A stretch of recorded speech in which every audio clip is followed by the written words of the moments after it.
Morning. स्पर्धा परीक्षा मार्गदर्शन या सत्रामध्ये आपण आज इंग्रजी विषयाचा घटक जो अभ्यासणार आहोत तो आहे का कोणता? Punctuation mark. कोणता? Punctuation mark. पंक्च्युएशन मार्क म्हणजे काय तर मराठीमध्ये विरामचिन्ह. आत्ताच आपण मराठीमध्ये विरामचिन्ह शिकलो. विरामचिन्ह म्हणजे काय? जसं मराठीमध्ये बोलताना आपण थांबतो, कुठं पूर्णविराम घेतो, स्वल्पविराम लिहितो, प्रश्नचिन्ह देतो, त्याच पद्धतीने इंग्रजी भाषेमध्ये सुद्धा अशी विरामचिन्ह वापरली जातात. इंग्रजी भाषेमध्ये स्वल्पविराम, पूर्णविराम, प्रश्नचिन्ह, उद्गारचिन्ह हे सुद्धा आपल्याला वापरलेले दिसतात, आहे की नाही? तर त्याचाच आज आपण अभ्यास करणार आहोत. तुम्हाला इयत्ता तिसरीसाठी 5 विरामचिन्ह आहेत. किती आहेत? 5 विरामचिन्ह आहेत. त्यापैकी पहिलं आहे बघा पहिलं या पद्धतीचं आहे. ह्याला काय म्हणतो मराठीत आपण? रे पूर्णविराम. त्यालाच इंग्रजीमध्ये काय म्हणतात? फुल स्टॉप. काय म्हणतात? फुल स्टॉप. त्यालाच मराठीमध्ये म्हणतात पूर्णविराम. हे मराठीमध्ये चिन्ह ह्याला काय म्हणतोय? स्वल्पविराम. त्याला इंग्रजीमध्ये म्हणतात कॉमा. काय म्हणतात? कॉमा म्हणतात. त्याच्यानंतर तिसरं आहे बघा, याला मराठीमध्ये काय म्हणलं आपण? प्रश्नचिन्ह. त्यालाच इंग्रजीमध्ये म्हणतात क्वेश्चन मार्क. काय म्हणतात? Question mark. Question mark. पुढचा आहे बघा, याला मराठीमध्ये काय म्हणतो की आपण? उद्गारवाचक चिन्ह किंवा उद्गार चिन्ह. त्यालाच इंग्रजीमध्ये म्हणतात एक्सक्लेमेशन मार्क. एक्सक्लेमेशन म्हणा. Exclamation mark. आणि शेवटचा आहे बघा 5वा, हा इंग्रजीमध्येच वापरला जातो. तो काय आहे? या पद्धतीचा बघा. आपण कोणता धडा? त्या धड्यामध्ये तुम्हाला ते वापरलेले तुम्हाला शिकवलेलं आहे बघा. कोणतं माहिती आहे का?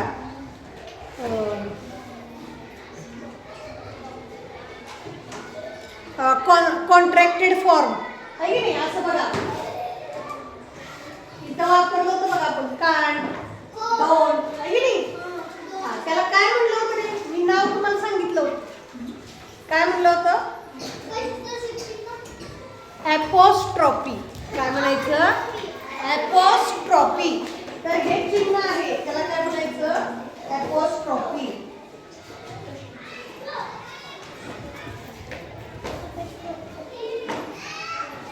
म्हणजे त्याचं लक्षात ठेवायचंय काय?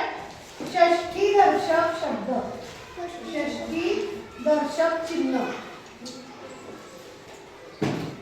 शिकवून झाल्यानंतर हे चिन्ह आणि ह्याचे नाव तुम्ही लिहून घ्यायचे.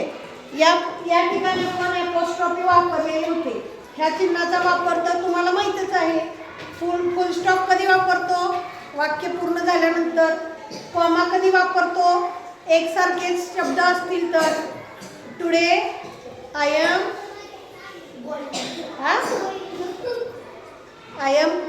M going to school. वाक्य पूर्ण झालं, full stop. I like gulabjam, panipuri. लगेच तोंडाला पाणी. I like gulabjam, panipuri. अजून काय? पुरी भाजी. त्याच्यानंतर आपण काय करणार आहोत? कॉमा देणार आहोत, आहे की नाही? What is your name? प्रश्न आहे की नाही? What is your name? प्रश्नचिन्ह. एक्सक्लेमेशन. एक्सक्लेमेशन कधी? ओ. इंग्लिशमध्ये शब्द अरे बापरे, अरे रे ते नाही. काय बोलत आहे बरं?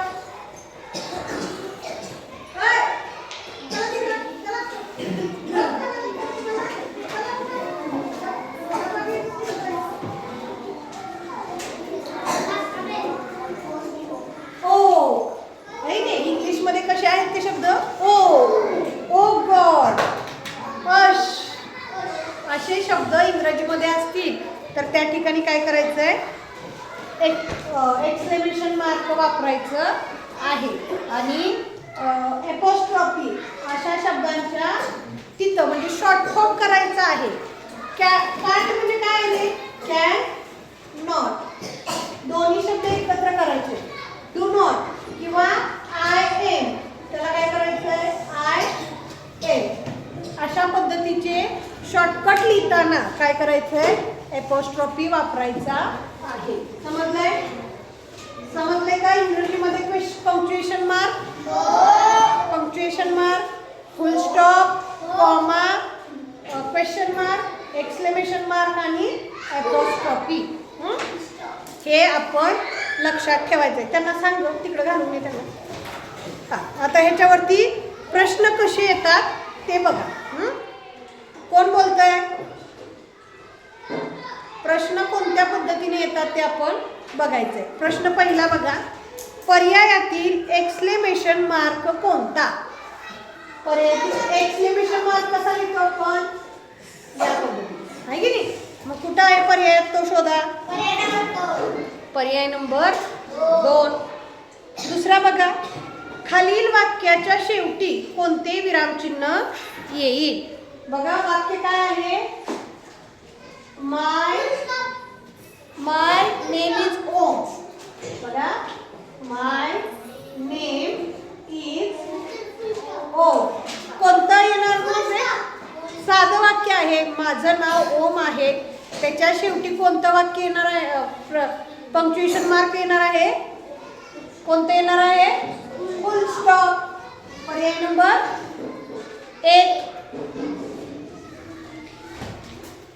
बोल.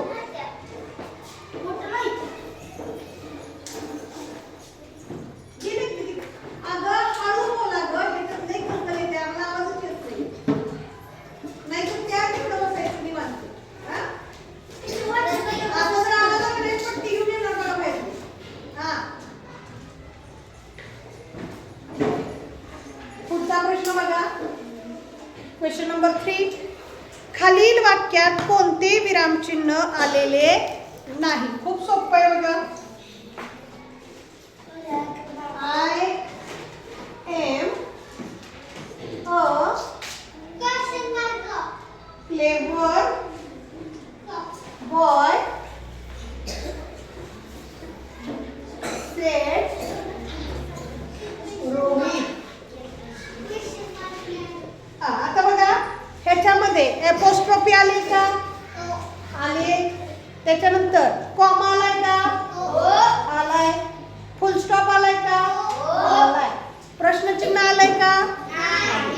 प्रश्नामध्ये आपल्याला काय सांगितलंय तर खालील वाक्यामध्ये कोणते विरामचिन्ह आलेले नाही. तर कोणते आलेले नाही? Question mark.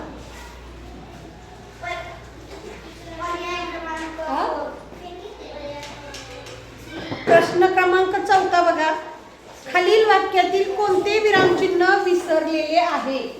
बघा, मे आय कम इन सर. आता ह्याच्यामध्ये काय विसरलं रे? बरोबर, हा प्रश्न आहे. मी आत येऊ का? मे आय कम इन सर. म्हणजे इथं काय पाहिजे? प्रश्नचिन्ह. काय पाहिजे? प्रश्नचिन्ह. पर्याय क्रमांक 1. मे आय कम इन सर. 5वा बघा, खालील वाक्यातील विरामचिन्हांची संख्या मोजा. जसं मराठीत होते तसेच इंग्रजीमध्ये प्रश्न आहेत. हा, मोजूया ना आपण. Let's go home Surekha. बघा, पंक्च्युएशन मार्कची आपल्याला काय करायचे? संख्या मोजायची. बघा, 1 एपोस्ट्रॉफी, 2 कॉमा आणि 3 फुल स्टॉप. म्हणजे किती पंक्च्युएशन मार्क आले? 3. पर्याय number 3.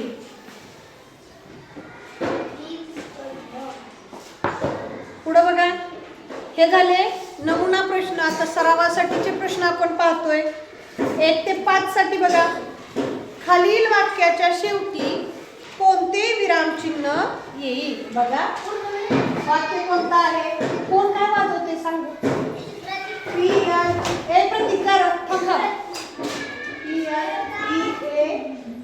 Please come here. Please come here हे वाक्य आहे.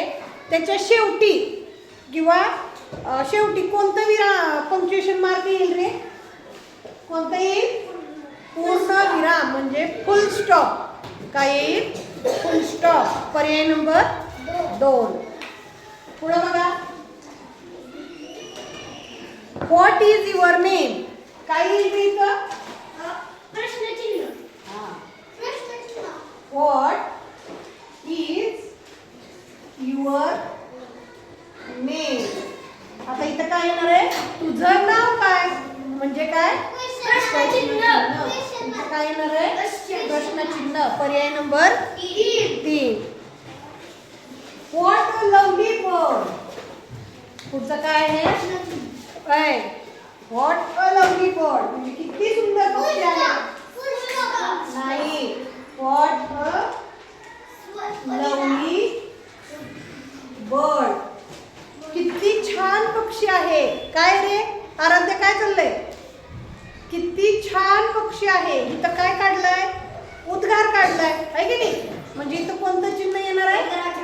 उद्गारवाचक चिन्ह. What a lovely bird. Exclamation mark येणार आहे. पर्याय नंबर 4. चौथा बघा.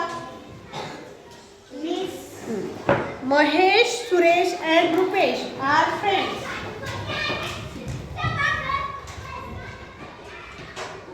महेश, सुरेश and रुपेश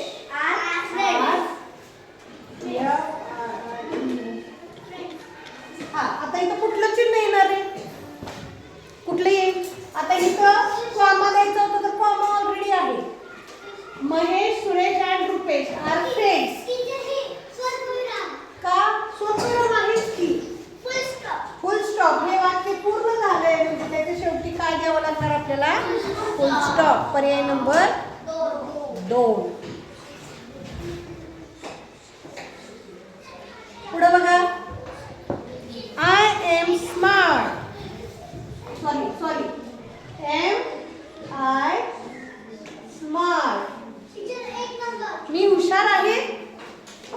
मी हुशार आहे. काय विचारले मी? काय विचारलंय? प्रश्न विचारलंय.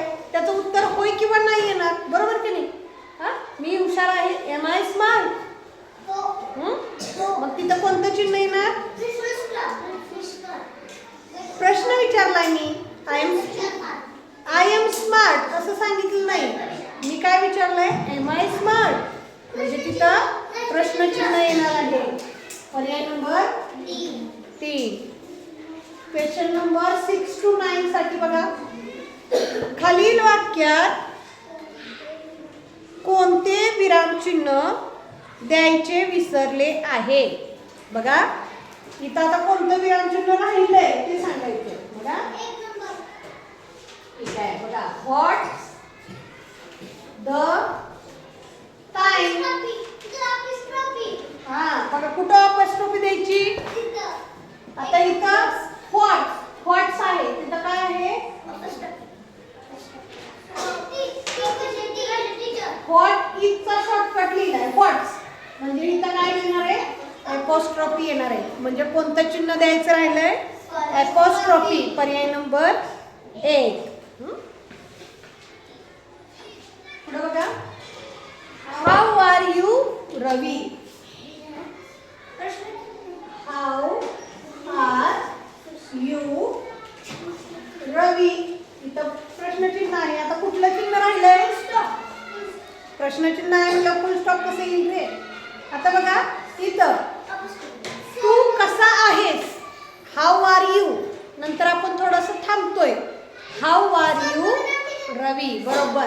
स्वल्पविरामला काय म्हटलंय? कॉमा. हाऊ आर यू रवी म्हणजे ह्याच्यामध्ये कोणतं विरामचिन्ह राहिले? कॉमा. पर्याय नंबर 2. आठवं बघा. I am Shashi. I am Shashi. नीट बघ. I live in Kolhapur. बघा हे वाक्य साधं आहे. I am Shashi. I am live in Kolhapur. हा तर हे वाक्य पूर्ण झाल्यानंतर काय करायचंय? फुल स्टॉप राहिलेला आहे. पर्याय नंबर 2. पुढचं बघा. Hurray. Hurray. We won the match. HURRAS. Hurray. We won the match. बघा आम्ही मॅच जिंकलो. हुर्र ओरडतात का नाही? आम्ही मॅच जिंकलो म्हणजे इथं कुठलं येईल रे? काय फुल स्टॉप दिलेलाच आहे ऑलरेडी. नाही एक्सक्लेमेशन मार्क. आम्ही जिंकलो असं ओरडतात. हुर्र आम्ही मॅच जिंकलो. हा एक्सक्लेमेशन मार्क. इथं कोणतं येणार आहे? Exclamation mark. पर्याय नंबर 4. क्वेश्चन नंबर 10 to 11 साठी प्रश्न आहे बघा. पुढील वाक्यात कोणता शब्द कॅपिटल अक्षराने सुरू व्हायला पाहिजे? आता इथं कॅपिटल लेटरचे नियम तुम्हाला सांगितलेले आहेत. मग इथं मला सांगा. माय फादर इज अ टीचर. ह्याच्यात कोणतं शब्द कॅपिटल पाहिजे? कोणत्या शब्दाचं अक्षर कॅपिटल पाहिजे? माय. बरोबर. कारण वाक्याच्या कोणत्याही वाक्याची सुरुवात करताना पहिलं अक्षर कसं आहे? कॅपिटल. म्हणजे मायचं एम कॅपिटल पाहिजे. पर्याय नंबर 1. बघा दुसरं बघा. She went to Pune. She went to Pune yesterday. कोणता शब्दाचं अक्षर कॅपिटल पाहिजे? कोणतं पाहिजे सांगा? नाही. She went to Pune yesterday. नाही. नाही. कोणत्याही शहराचं नाव, व्यक्तीचं नाव, फुलाचं, फळाचं, महिन्याचं नाव असेल तर त्याचं पहिलं अक्षर कसं लिहायचं असतं? कॅपिटल. मग इथं कोणतं आलंय? पुणे हा शब्द आलेला आहे. शहराचं नाव आहे की नाही? मग पी कसं पाहिजे? कॅपिटल. म्हणजे कोणत्या अक्षराचं शब्दाचं अक्षर कॅपिटल पाहिजे? पुणे. पर्याय नंबर 3. पुढं बघा 12वा. माय मदर नेम इज रुपाली. आता हे मराठीचं असंच आहे बघा. माय मदर नेम इज रुपाली. कुठला अक्षर कॅपिटल पाहिजे? आत्ताच पुण्याचं सांगितलं ना. रुपाली व्यक्तीचं नाव आहे की नाही? मग त्या व्यक्तीच्या नावाचं पहिलं अक्षर कसं पाहिजे? कॅपिटल. रुपाली. म्हणजे कोणत्या अक्षराचं कॅपिटल पाहिजे? पर्याय नंबर 4. समजलेला आहे? काय अडचण आली नाही? फक्त 5 ॲपॉस्ट्रॉफी लक्षात ठेवायचे आणि कॅपिटलायझेशन म्हणजे कोणत्या अक्षराचं कधी अक्षर कॅपिटल पाहिजे 2-3च लक्षात ठेवायचं. एक तर वाक्याच्या सुरुवातीचं प्रत्येक अक्षर कसं पाहिजे? कॅपिटल पाहिजे. आणि त्याच्यानंतर व्यक्तीची नावं, शहराची नावं, फळं, फुलं ह्या ज्या वस्तू आहेत त्यांच्या पहिल्या नावाचं अक्षर कसं पाहिजे? कॅपिटल पाहिजे. एवढंच लक्षात ठेवायचं आहे. समजलं? ठीक आहे. उद्या येताना हा धडा लिहून आणायचा.